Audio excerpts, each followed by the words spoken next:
Boa noite, pessoal! Boa noite! Tudo bem com vocês? Sim! Mais ou menos. Queridos, eu tô... Mais ou menos? Só vai piorar, então.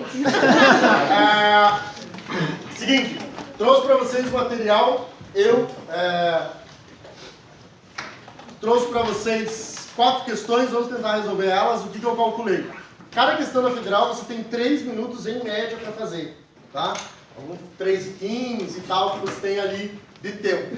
Então você vai fazer e eu tenho 7 para explicar e tirar dúvida de vocês. Fechou? Esse é o esquema, é assim que faz, tá? Para quem estava esperando vir matéria, quadro, sabe que o motivo de estar aqui não é esse, é ensinar agora vocês a responder, beleza? O material está aqui, eu vou passar, beleza? Pegou, já começa a fazer a primeira questão, que é da Fundação Getúlio Vargas de São Paulo. Para quem não me conhece, eu sou o Felipe, professor de História, e eu odeio jaleco. Não sei se é live. É gravação.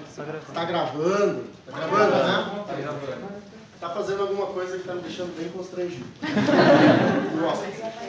Certo? O quê? A Lívia vai brigar porque eu tô sem jaleco. Oi, Lívia. Pessoal, só tenta agilizar ali, por favor, a passagem. Por favor.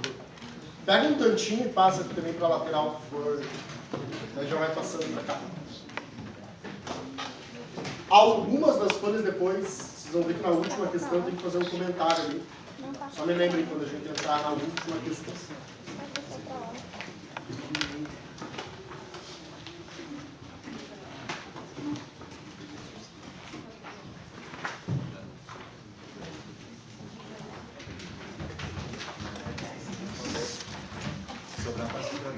Ele passa pra trás. Pega. Passa pro lado.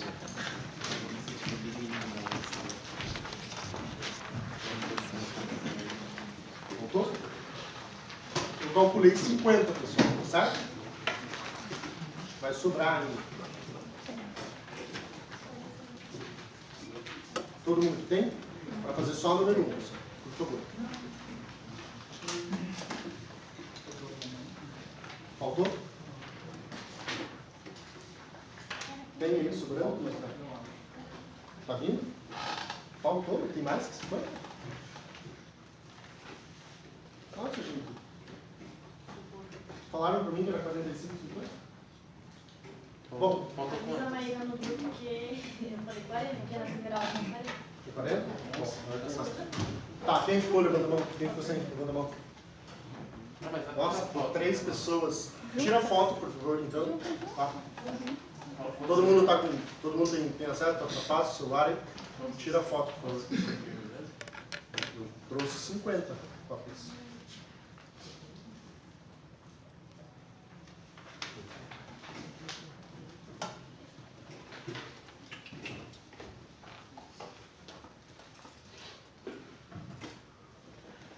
Deixa eu tirar uma foto.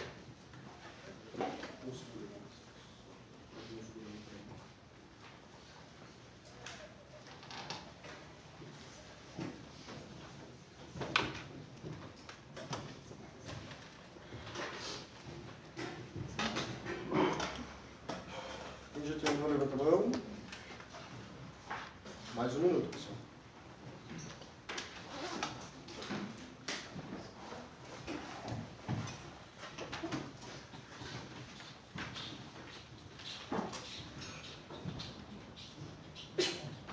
Quem que é do São José aqui?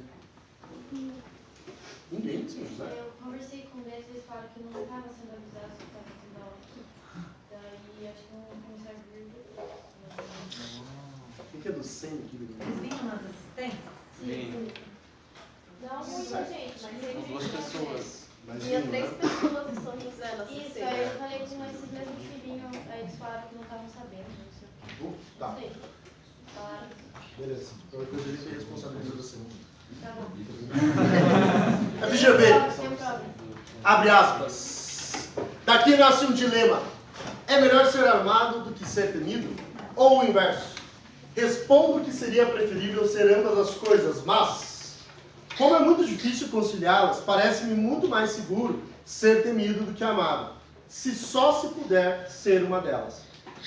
Um trecho do livro do Maquiavel foi o primeiro assunto que você viu no História B, que é a questão do absolutismo e a formação.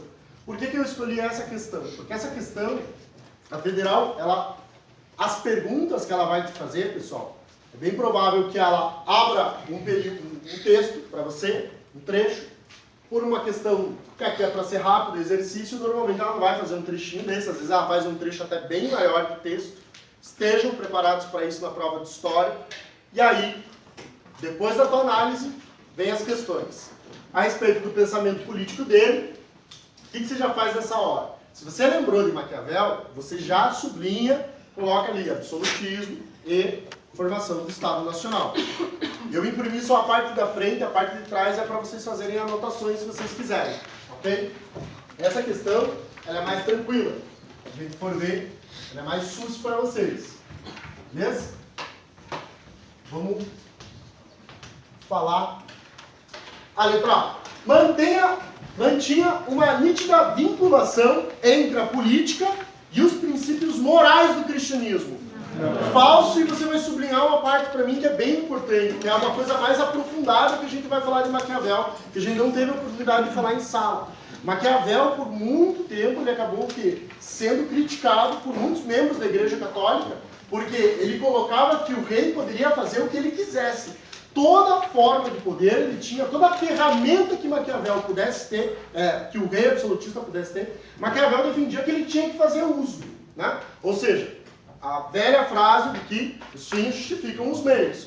Dessa forma, pessoal, o cristianismo enxerga para Maquiavel da seguinte maneira: todo princípio cristão não está batendo ali. Porque se o rei, por exemplo, ele pode enganar outro rei, não é um princípio cristão. Então, é muito importante você ter essa relação, porque normalmente os alunos fazem qual correlação? Absolutismo, o rei, aquela coisa do direito divino de Hobbes. Lembre-se, para Maquiavel, ele vai ter uma relação diferente com a Igreja Católica. B. Apresentava uma clara defesa da representação popular e dos ideais democráticos.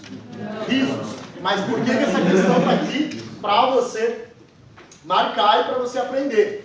Se você quiser o contrário de Maquiavel, se alguém te perguntar a falsa, aí está um ótimo exemplo para você discutir. Pessoal, outra coisa, se você não souber princípios básicos, como por exemplo, democracia ou representação popular, me pergunte. A hora também é agora das tuas dúvidas, tá? Porque às vezes a gente fala aqui várias coisas de política e você não sabe, às vezes uns conceitos que você tem vergonha. Não precisa ter vergonha. C. Servia de base para a ofensiva da igreja em confronto com os poderes civis na Itália. Não. Mas do que ele está falando, professor? Aqui a questão... Primeiro que a Itália nem existia como nação. Não se esqueça que a Itália só vai se unificar lá na frente. Então, na verdade, por aí já está errado. Mas, vocês repararam que é uma coisa muito estranha para vocês?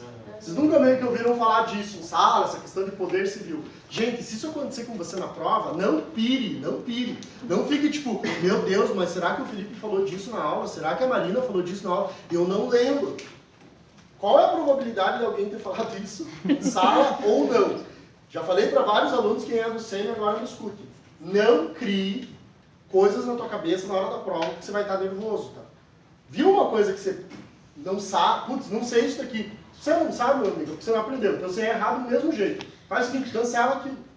Ignore aquilo. É assim que se faz uma prova. Se você vê uma opção que você não faz ideia, ignora. Cara, não sei. Você concorda comigo que se aquela for a verdadeira, você já ia errado do mesmo jeito? Então não deixe isso te afetar na prova. Porque, e se ela for realmente uma falsa que você nunca viu, o cara só botou ali para te sacanear? Entre o sim e entre o não, fica com o sim. Cancela aquele troço, vou confiar aonde? No meu conhecimento. Certo? Acho que isso é uma das principais dicas que eu posso dar nessa questão. Não crie teorias na tua cabeça. B. Sustentava que o objetivo de um governante era a conquista e a manutenção do poder. A B. Se você quiser fazer um resumo de Maquiavel, é só você escrever Maquiavel e copia essa letra dele. É isso que você precisa. E. Censurava qualquer tipo de ação violenta por parte dos governantes contra seus súditos. Outra falsa. Se você quiser, e aqui eu vou dar outra dica. Quando você chegar em casa, na parte de trás dessa folha, o que você pode fazer? Porque o pessoal que já está fazendo do lado está ótimo. Se você quiser, na parte de trás, pessoal, da folha, transforma. Isso eu acho que é uma forma de estudar maravilhosa. Ai, professor, porque agora faltam 3 semanas, né? Ah, professor, eu vou fazer todos os exercícios da apostila, todos. Porque, na verdade, eu estava me resguardando, né? Cara, vamos fazer o seguinte? Você vai pegar, então, os exercícios que você considerar principal, e a minha dica é, pega esse exercício e transforme as falsas em verdadeiro. Entenderam? Como é que faz? Faça uma reescrita de prova. É a melhor forma que você tem de estudar. Professor, eu vou ler todos os textos da apostila. Esquece, cara. Esquece. Você vai ler 3 páginas e vai querer dormir. Esquece. A melhor forma de você aprender é o quê? Faz o exercício, gabaritou, beleza. O que é falso, pega essa opção depois e reescreva ela, transformando ela em verdadeiro. Ok? Tudo bem? 3 minutos para fazer a questão da PUC São Paulo. Vai!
Foi? Vocês acharam? Mais ou menos. Fala a verdade. Como que pariu. É o que vai acontecer com você na federal. O que eu faço? Primeiro eu dou o carinho, depois eu... Primeira questão estava tranquila, daí você falou assim, nossa, sou mestre em história. Aí essa questão me mostrou que não é bem assim. Qual é o objetivo dessa questão daí? Veja que todas as questões eu vou tentar mostrar coisas que podem acontecer com vocês na prova. Pode acontecer de uma questão estar muito fácil como a primeira? Pode. Até esqueci de falar isso. Não crie teoria na tua cabeça de tipo... Não, pode ser que tenha uma questão fácil. Confie no seu conhecimento. Pode ser que tenha uma questão igual essa da PUC?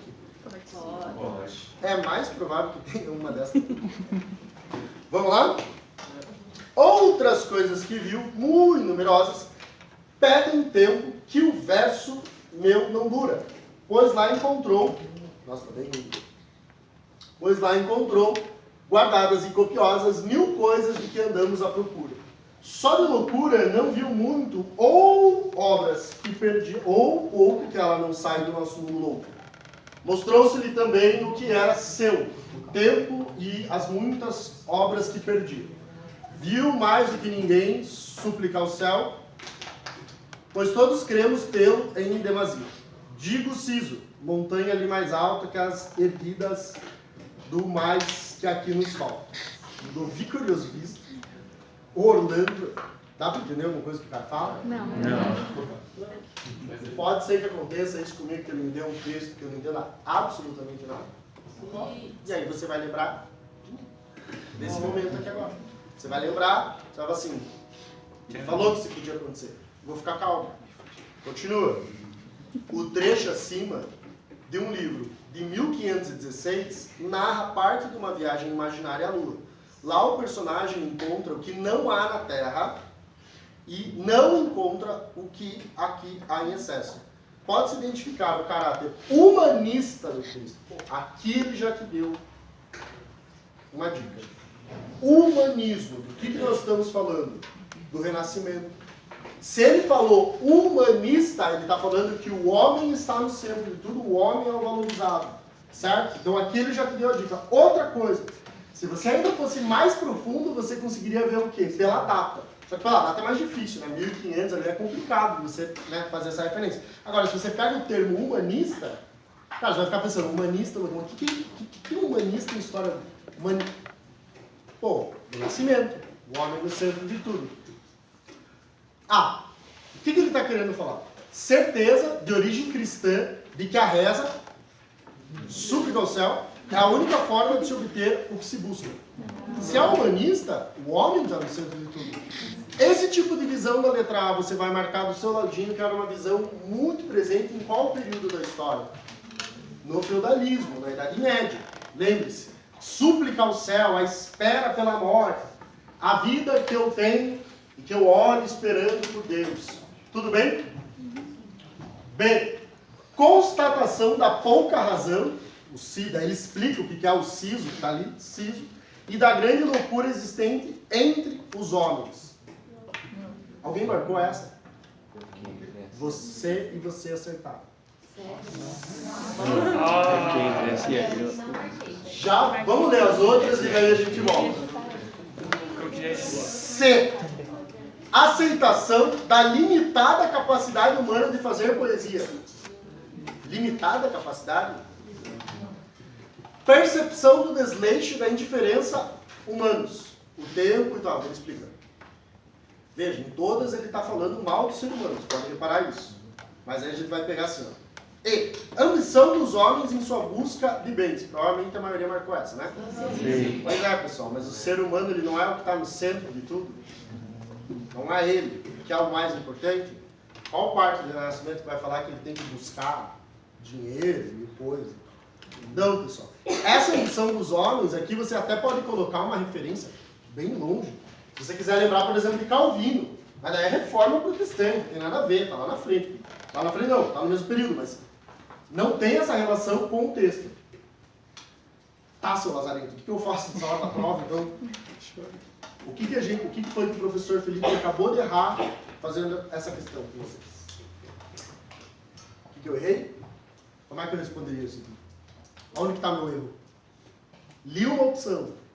O que eu faço? Estou em dúvida. Eu volto sempre para o comando da minha questão. E parece a coisa mais básica do mundo que eu estou falando e vocês não fazem isso.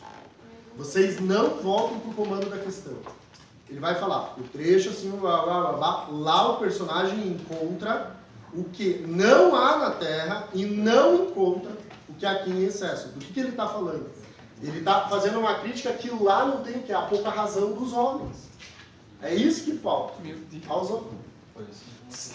Foi assim que você marcou? Pois é. Essa questão não é difícil.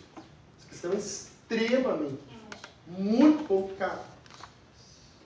Professor, qual é a probabilidade depois de fazer uma questão dessa de eu conseguir acertar na federal?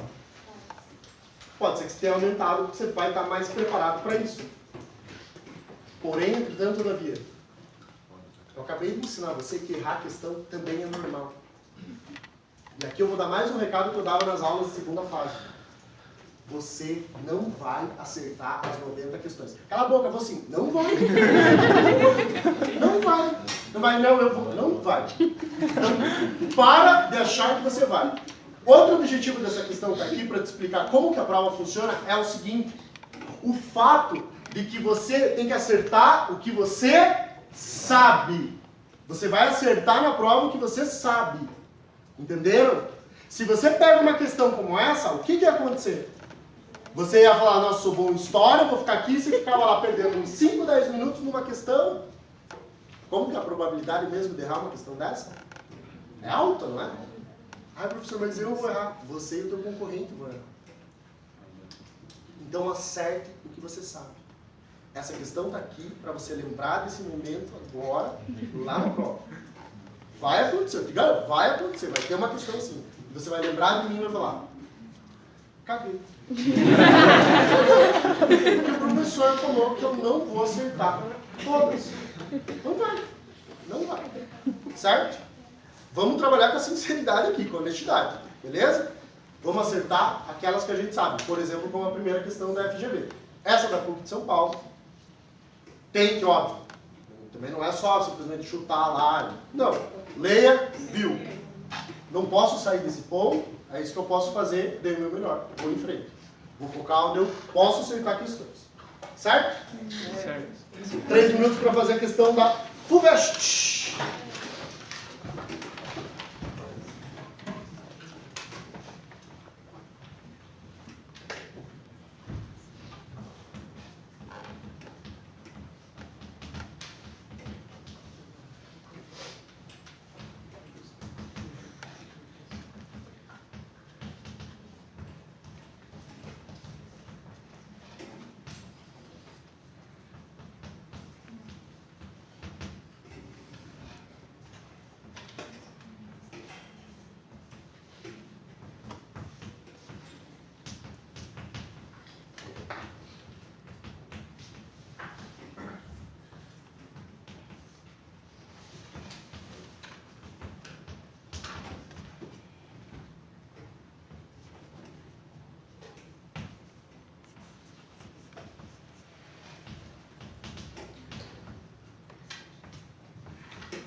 Claro? O absolutismo e o renascimento aconteceram ao mesmo tempo? Ao mesmo tempo.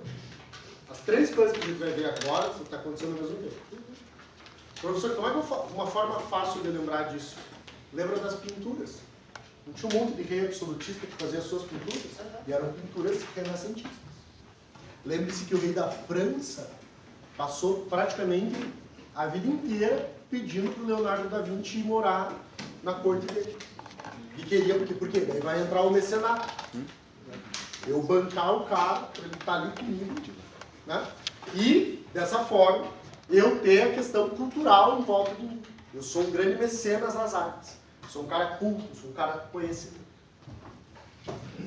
Vamos lá. FUVEST. Típica questão federal, de novo. Abre uma passagem de texto. Vamos ler. Benjamin Franklin escreveu os seguintes conselhos a jovens homens de negócio. Lembra-te que o tempo é dinheiro.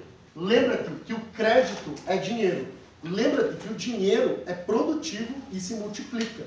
Lembra-te que, segundo o provérbio, um bom pagador é senhor de todas as bolsas. A par da sobriedade do trabalho, nada é mais útil ao moço que pretende progredir no mundo que a pontualidade e a retidão em todos os negócios. Fechou? Vai te dar o comando. Tendo em vista a rigorosa educação religiosa do autor, professor, primeiro que eu não faço ideia de quem é esse Benjamin Franklin. Pode ser que aconteça isso? Pode. Qual o problema? Pode ser que você seja bom em história, você sabe quem é Benjamin Franklin, mas pode ser que você não saiba. Mas o comando da questão já está falando que ele tem uma relação muito forte com a religiosidade. Esses princípios econômicos, o cara está misturando religião e economia, foram usados para exemplificar a ligação entre ele te dá um texto complicado, não é de fácil acesso, é compreensível, diferente do texto da segunda questão, mas é um texto complicadinho. Mas olha a pergunta que ele te faz. Uma pergunta tranquila. Ele falou de religião e economia. Qual é a ligação que ele está querendo fazer ali? Ele marcou letra A, B, D, C, E de esperança. Quem marcou a letra C de coração? É a resposta certa. Vamos falar aqui. Ele fala assim. Vamos pegar da seguinte maneira. Calma. O cara, você não sabe nada, você não lembra, você está nervoso. Vamos lá. Daí faz assim. O comando da questão está me falando que ele tá, esse cara ele tem uma forte religiosidade, uma educação religiosa muito forte, e que ele está falando de princípios econômicos. Beleza? Esse ponto, pessoal, você vai ter que lembrar de Calvino. Esse ponto, você vai ter que lembrar dos protestantes. Quem marcou? Vamos arrumar cada uma delas. Vamos fazer o que eu falei da reescrita. Vamos fazer assim, ó. Protestantismo. Tá certo?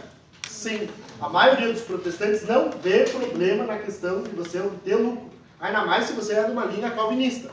Você ter lucro, você ter uma boa vida, você ter riquezas, é um sinal da graça divina para com os seus escolhidos. Você só não pode ficar mostrando que você tem grana, esbanjando. Mas isso é um sinal. Então tá certo o calvinismo, o protestantismo. E permissão da usura? Não, uma coisa não tem nada a ver com a outra. Porque a permissão da usura é a cobrança de juros. Então já é um conceito que foge aqui. Anglicanismo e industrialização. De novo, aquele negócio que a gente falou na primeira questão, pessoal. Um negócio que surge na lista aqui. Gente, eu tenho que falar uma coisa. Tem muito aluno agora que está me olhando assim. Que ridículo, professor. Aí na prova, você vê um troço desse, ele não falou em nenhum momento de indústria. Aí na prova, o que você faz? Você marca. Você fala assim, não, tem a ver, porque ele não falou de indústria, então eu vou marcar essa. Na tua cabeça você já está louco. Você está maluco. Não faça isso. Esquece. Ignore. Nessa hora eu vou falar, seja um pouquinho arrogante, assim, sai daqui.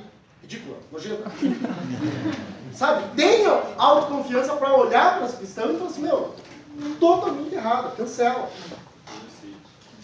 A C tá certa, Por quê? Porque a ética protestante com o capitalismo, ou seja, religião e economia, a gente está ligando aqui. A letra B, catolicismo e mercantilismo.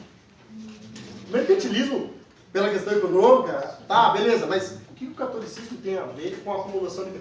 Se você é católico, qual que é o tipo de vida que você tem que ter? Uma vida próxima à de Jesus Cristo, de humildade, de pobreza, tudo mais. Ética puritana, ok, os puritanos eram calvinistas, e monetarismo.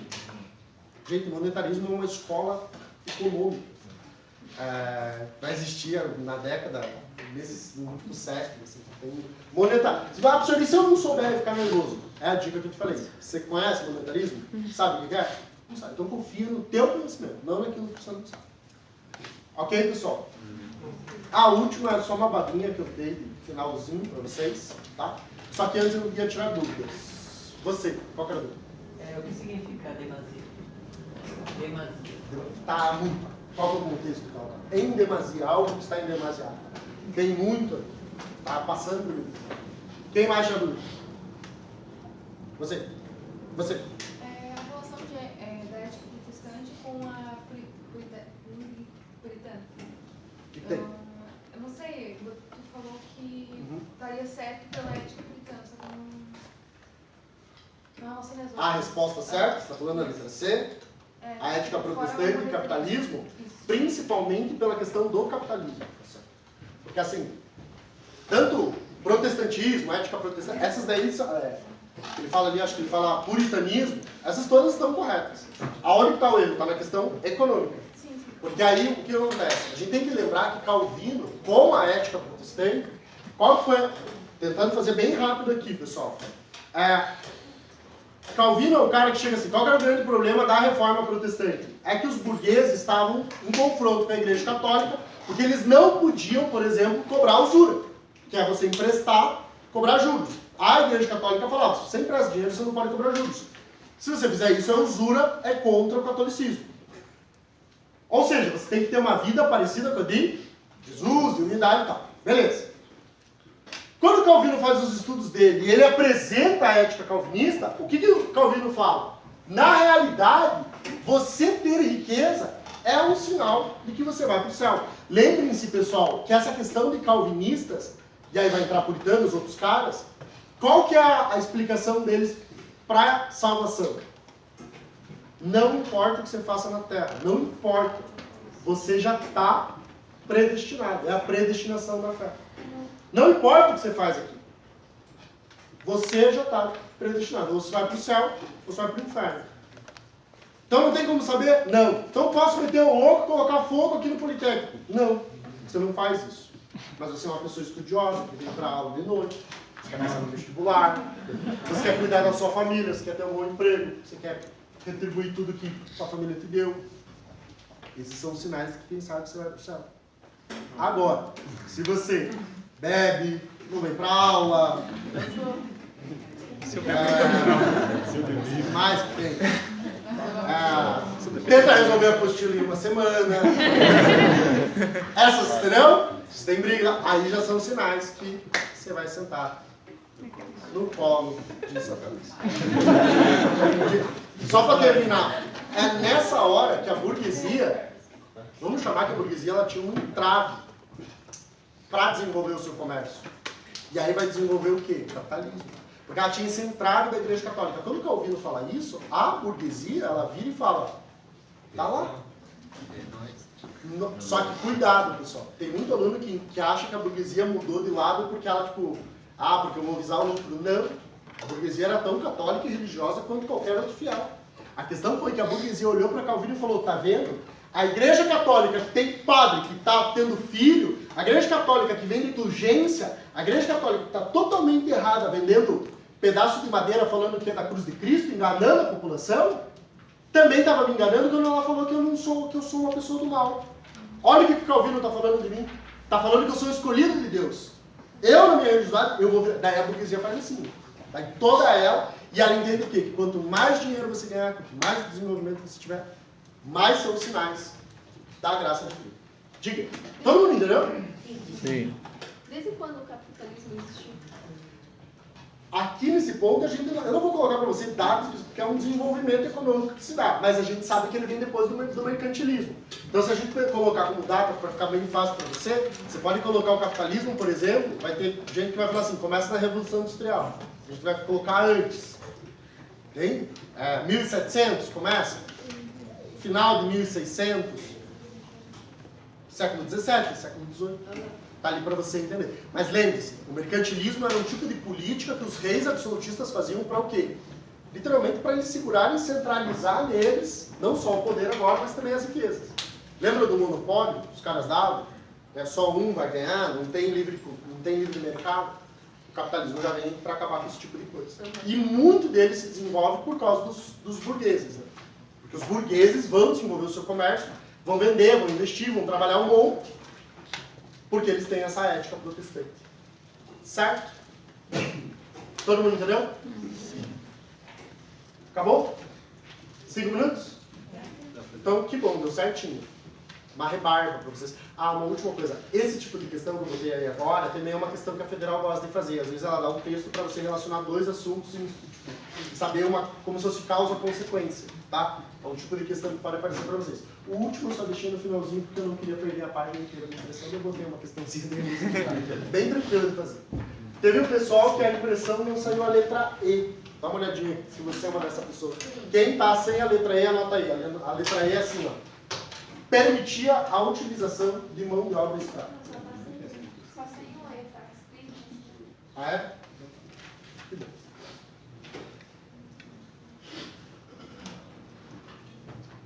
Mais alguma dúvida, pessoal? Não?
Fechou?